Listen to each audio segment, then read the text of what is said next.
Scott here. We are making some mac and cheese, 4 different cheeses. You're gonna be proud to bring this to the cookout. All right, here we go. So I have this bechamel, which we created in a different video. You should check that out. And then inside it, we already have a little bit of fontina and Parmesan cheese, but I'm gonna double down on that. I have some fontina, I have some cheddar, I have some American, and I have Parmesan, Parmigiano Reggiano as well. We're gonna make it with some elbows. We're gonna top it with a breadcrumb topping, a little bit of paprika and garlic, a little bit of butter in that also, and some green onions as well. And we're gonna bake it for a little while, and it is gonna be delicious, I promise. I'm really excited about this one. Let's have some fun. First things first, we're gonna grate this stuff ourselves. The reason why, there's a lot of chemicals, there's a lot of fillers, there's a lot of non-caking agents inside shredded cheeses that we don't want, we don't need that. So I have some cheddar, we're gonna grate it ourselves. It really doesn't take any time at all to do it this way. So it's worth it, much better ingredient by shredding it yourself. It really is an amazing difference. I would suggest you always grate your own cheeses. That being said, I got the cheddar going here. The only American cheese that I found was actually pre-sliced, which is cool because we could just chop it up as it is and then put it directly inside this bechamel sauce. So I got the cheddar going. I got the fontina here. You see how nice and soft that fontina cheese is? It's a thing of beauty. So let's talk about why, while I'm shredding this, while I'm grating these cheeses, let's talk about why we're using a bechamel in the first place. So a lot of times with this bechamel, what I've done in the past is, just take milk or cream, heat it up, and then whisk cheese inside. The risk of that is that cheese could separate in the baking process once you have the macaroni inside there, once you have the pasta inside that. So you want to stay away from not adding the flour. The flour will help, number one, thicken the bechamel sauce, and secondly, and more importantly, when you bake it, the flour holds it all together. That is a stabilizer. It's an emulsifier. It helps that entire process of baking. So I'm gonna chop this sliced American cheese up as well. Use your favorite cheeses. These are some of mine. I really love fontina cheese and mac and cheese. It's just one of those things. I also really love cheddar inside there. So this has a little sharpness to it. It's a really good cheddar. And then American cheese, I don't care who you are. If you don't like American cheese, that's another problem. I can't help you with that. So look at that. Look at that nice hot sauce. I'm gonna start adding this cheese in and whisking it. I'll probably go momentarily to a rubber spatula as well. The temp is on low here. I don't want to put it on high because if I bring it to too much of a boil, it might break also. So I want to be really sensitive to this. Look at, oh my God, all this cheese and this sauce. It's going to be fantastic. I got Parmesan cheese here too. Once I add the parm, I'm going to shut that off. Parm should see no heat. That's just one of those things. It starts to get a little bit granular when you add Parmesan and you continue to cook it. So I want to stay away from that. Look at this, all this cheese. That's a lot of cheese inside this bechamel sauce. It's going to be the cheesiest, most delicious ever. I'm going to chop this up a little bit more. I'm just going to put it all in here because why not? We're going to gild the lily. This is delicious. I love this. If it gets too thick, I can adjust it with a little bit of milk. I'd want to warm that milk up first, but it's not getting too thick. It's getting decadent and deeply flavored. And you could just imagine these elbow pasta is gonna coat the exterior. It's gonna go inside those elbows and every bite is gonna be a happy bite. Good stuff. That residual heat will be enough to melt this cheese the rest of the way. Look at this, how creamy and cheesy this is. Oh, it's a thing of beauty. Look at that. It's naughty. I could just look at that all day long. While this is going, I'm going to look at the box and see how long it takes to cook that pasta. But all in all, I want to take it out maybe a minute or two before the recommended cooking time. That's just a good rule of thumb. And then I don't rinse my pasta in water. I don't do it. Only when I make lasagna. Only that sees water. This I'm gonna put on a little tray, put a little oil on it so it doesn't stick, and then I'm gonna mix the sauce directly with it and then put it in a pan, top it with this topping, and then bake it for a little while in the oven. So look at that. Look at this. So this pasta cooks in about 5 minutes time. I'm gonna take it out at 4 minutes. So that way it's going to allow itself to kind of cool down a little bit, and it's not going to be overcooked by the time I add the sauce directly to it, and I could cook it, finish it together. All those flavors are going to intermingle in the oven as it's baking. It'll be a thing of beauty. Look at this sauce. It's really creamy now. Oh yeah. Beautiful. Good. That's great. All right, so I got some boiling salted water here. I have enough salt in here that this water tastes just like broth. That's the way we cook the pasta. I have some elbows here. I'm gonna put it directly inside that boiling water. So I'm gonna stir this a little bit and make sure that it's not sticking. Nice boil. Again, it tastes like broth. There's enough salt in here that it tastes like broth. It doesn't taste like the ocean. Plenty of salt. You really want that pasta to be permeated with the salt that's inside there. So I'm gonna cook this pasta for about 4 minutes. The cook time, the direction says 5 minutes. I'm gonna cook it a little bit less because I want it to finish cooking in the oven inside that cheese sauce as it's boiling and delicious. I have a sheet tray here. Put a little olive oil on this tray because I don't want it to stick when I take it out of the water here. So I put this pasta inside and you could see how yellow that is. This is an extruded pasta. So you could see by the yellow color that it needs a little bit more time. It needs a significant amount of time. Yeah. So we want to make sure that this pasta is cooked through, but it still has a good amount of texture to it because it will finish cooking directly in the sauce as we're baking it. You're gonna love this. This is good. This is good stuff. You see this pasta is just about done. The color differentiation from when we first put it in, let's get some raw stuff and we'll compare the two. But the color differentiation, see the two, the way it's swollen a little bit from cooking in the pasta, this is done. So get it off the fire. I'm gonna strain it, toss it around a little bit to get rid of some of that. Best part about these elbows are how they hold the sauce on the internal bits. But it also is gonna hold a lot of water. So we wanna make sure we strain it really well because of that. All right, good. And we're gonna let it cool down directly in here. Good. A little bit of oil there just so it doesn't clump together and stick, and that's gonna finish cooking just as it is.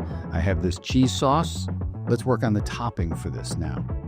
What I have are some breadcrumbs. Move this sauce to the side. I have some breadcrumbs. I have some garlic powder and some paprika, a little bit of salt. I have some grated Parmesan cheese for the top. I have some leftover cheddar as well we're gonna put on top of it. And I'm gonna get a little bit of butter and just toast those breadcrumbs initially with the seasonings, with the spices directly in a pan. When I cook, it's really important that I have all my components of cooking, all my ingredients directly in front of me. So I'm gonna turn this on. Some medium heat, medium-high heat. A little bit of butter, and I'm gonna melt this, and then I'm gonna toss the breadcrumbs directly inside. While that butter is melting, I'm gonna take some paprika.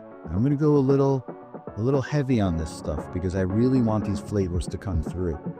I don't want anybody saying that I haven't seasoned this. I don't know white people stuff.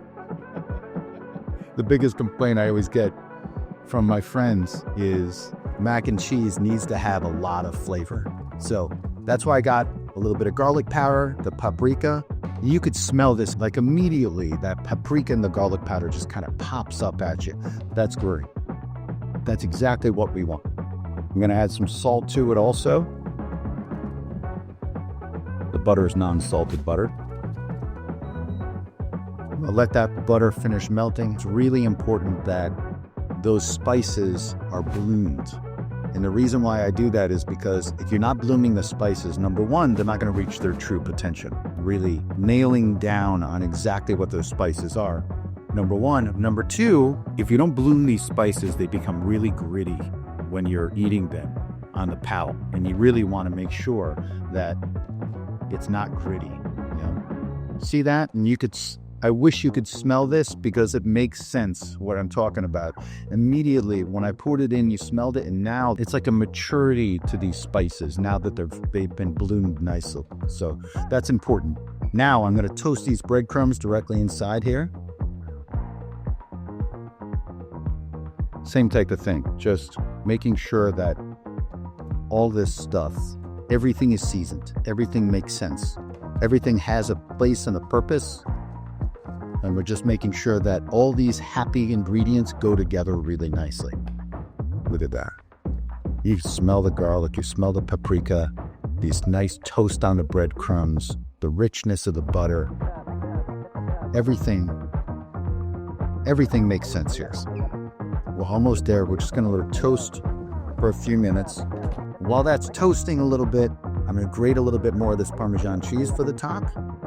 It's Parmigiano Reggiano. It's not Parmesan, it's Parmigiano. And grate plenty of this for the top. And then it's assembly time. It's my favorite bit.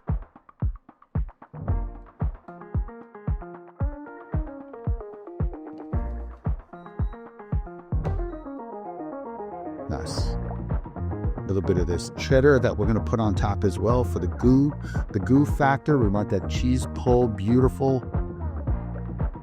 Great. All right, so I got this topping is almost toasted to perfection. I have the bechamel sauce. I have the elbow pasta cooked. I have some cheese that we're gonna top on this as well. It is time to assemble. Are we ready for this? Let me get a big bowl.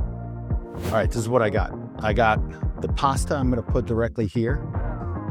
Not stuck together. It's a little bit of olive oil that I put on this so it holds each individual bit. We don't want it all stuck together. There we go. I'm gonna add some of this bechamel sauce, this cheese sauce. But oh, look at that. Look at that. Delicious. One of my pet peeves when I have mac and cheese is when people cook the pasta without, number one, no salt in the water. Big mistake. And number two, the other problem is they rinse it in water afterwards. So all the flavor and the starch that's in that pasta goes right down the drain. All those things are really important when making a baked pasta. So look at that. This is how it's gonna look when it's done on the internal side. When we break through this crust on top, this is what's gonna be there. I wanna add a little bit more of this cheese sauce because the only thing better than a good thing is more of a good thing.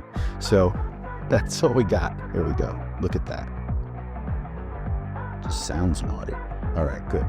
I have a 375-degree oven, already hot. Really important that that oven is already hot. I'm gonna put this directly inside this container. Ooh la la. Look at that. Look at that. Let the kids lick the bowl. There you go. They'll be happy.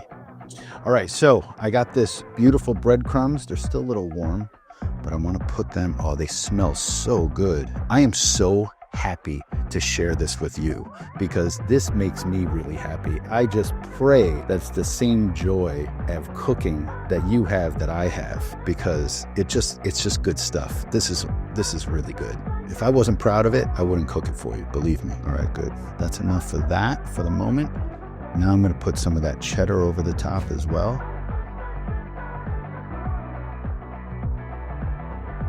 And then I'm going to put some of this grated cheese.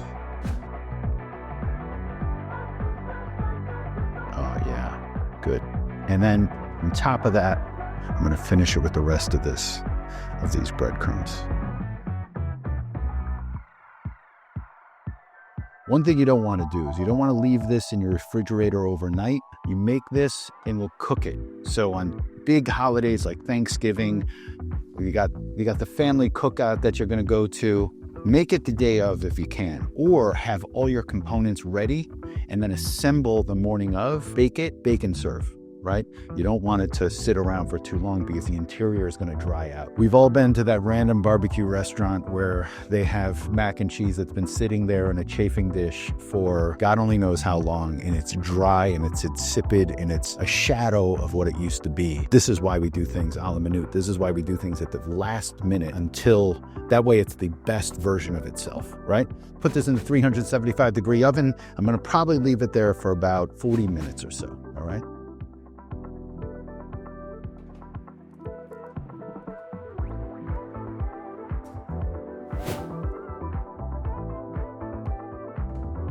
Woo! Look at that. You can hear it sizzling on the side of the pan. This is looking good. It looks creamy just from the outside. You see how it's bubbling up. That's nice. You get that crust here. I'm going to top it with a little bit of these green onions. just for a little flavor contrast, a little differentiation. You could do parsley, you could do chives. This is looking good. We got to do the ultimate test here. Look at that, the steam coming off of that. The breadcrumbs are looking good.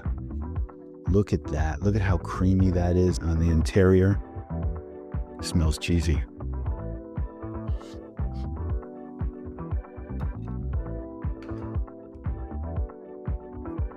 That's what I'm talking about. Has a great texture to it.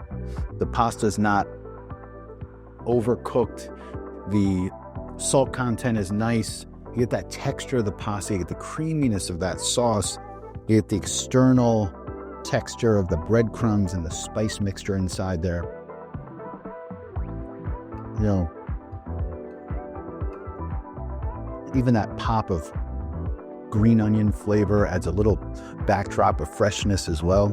But let's just wrap this up so I can sit down and eat this and enjoy it properly. If you're going to the cookout, you want to impress your friends, this is the mac and cheese to do it with. Leave some comments. Let me know if you cook this. More importantly, leave a message and let's see what you'd like me to cook next.